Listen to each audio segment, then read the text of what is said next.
Good morning and welcome to Deanne's Enduring Journey to Bliss.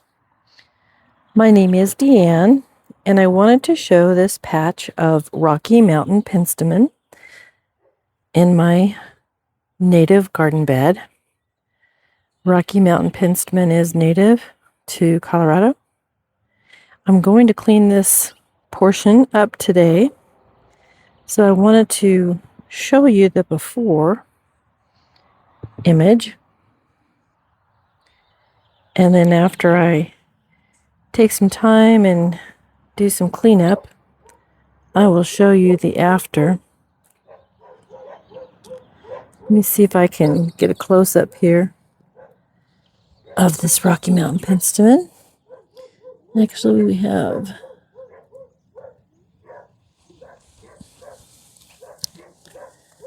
a ladybug visiting. Thought I'd get a shot of her real quick. That's always nice to see. And there's another ladybug right here on this seed head. Hopefully you can see that ladybug. So this is already expended. As you can see, there's no blooms left on this particular stalk. So that's part of what I'll be removing today. But I wanted to show you the beautiful blooms on this Rocky Mountain Penstemon. Hoping that comes through for you. Let me minimize it a little bit. It might be too big. Or I'll just step back. So it is a lovely pollinator plant. As I just mentioned, you see these. Those are the seeds that form. And I will be trimming those back as part of my cleanup of this lovely patch.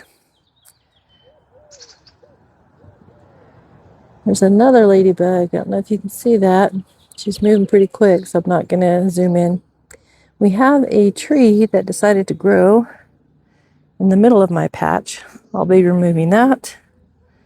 I'll be deadheading and just doing some general cleanup of my Rocky Mountain Penstemon area. So, I will pause the video, and after I do some cleanup, I will come back and show you the difference. Rocky Mountain Penstemon, as I mentioned, it is native to the state of Colorado. Hummingbirds visit, all kinds of bees visit. It's just a lovely plant, I think, to grow in a native garden. So I'll go ahead and pause, and after I clean up, I'll take the rest of the video. So I have done quite a bit of cleanup in this little bed here of my Rocky Mountain Penstemon. Hopefully that's coming through for you. I deadheaded quite a bit, pulled out some grass, miscellaneous things, cut a lot of the seed heads off. I'll come right down here, and it's pretty obvious down here. You can see those little white ends. That's where I made my cuts. If there was any purple, any bloom still left, I did not cut them, even if they had a lot of seeds on them, because the blooms are why I grow them. For the pollinators to come in and visit. I did quite a bit. This all should be standing up tall, but we had a late and very heavy snow in May, and that impacted, the weight of that snow impacted how these grew this spring. So they all look a little bit splayed. They're not standing up tall. Well, some of them are, but they're not nearly as tall as they would have been if that heavy snow had not have happened. So, cleaning this up, it helps with getting wind and breeze in here. You never want a stagnant area for your plants. It also helps with a possible rebloom.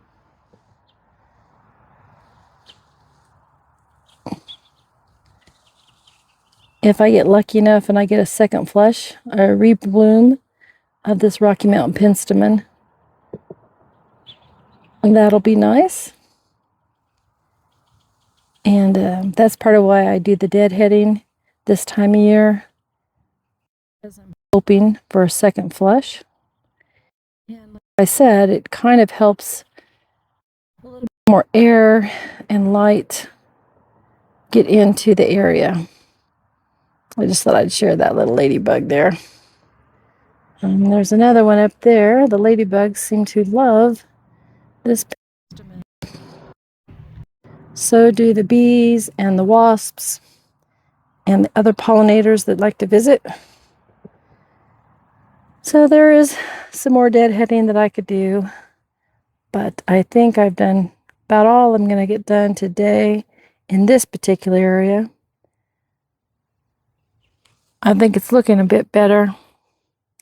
It definitely opened up the area a bit more to let light and a breeze into the space. And as the season progresses, I'll come in and I'll deadhead again. And I might get lucky enough to get a second flush of blooms. So I have this lovely coneflower here. Let me see if I can step over to it here without stepping on any plants. It's looking really nice. This is actually a narrow leaf coneflower, and the narrow leaf coneflower is a native. Now beside it, I have what is called a Magnus, Magnus coneflower, and the blooms on that get larger than the regular coneflower. But the narrow leaf, let me see if I can move some of this Rocky Mountain Penstemon so you can maybe see. So there is the leaves. Move that Rocky Mountain Penstemon. So there are the leaves of the narrow leaf. You can see how narrow they are as I'm coming up the stalk of the narrow leaf coneflower. Hopefully that's coming through. And that is a trait of this native coneflower that grows in the prairies and throughout Colorado. This other coneflower here, as you can see, this is the Magnus, and the leaf structure. So here is the narrow leaf, and then here is the Magnus. So there is quite a size difference. But my narrow leaf coneflower has some nice blooms opening up, starting to open. So yeah, I just wanted to share the before and after of this Rocky Mountain Penstemon bed that I have right here. I started with 5 Rocky Mountain Penstemon, and I probably have 10 at this point, maybe a little more. It spreads, it's not invasive, but it does spread. So with that, I hope you all have a wonderful day. Thanks for visiting. If you have any questions, please drop them in the comment. And have a wonderful day. Thanks for visiting. Take care.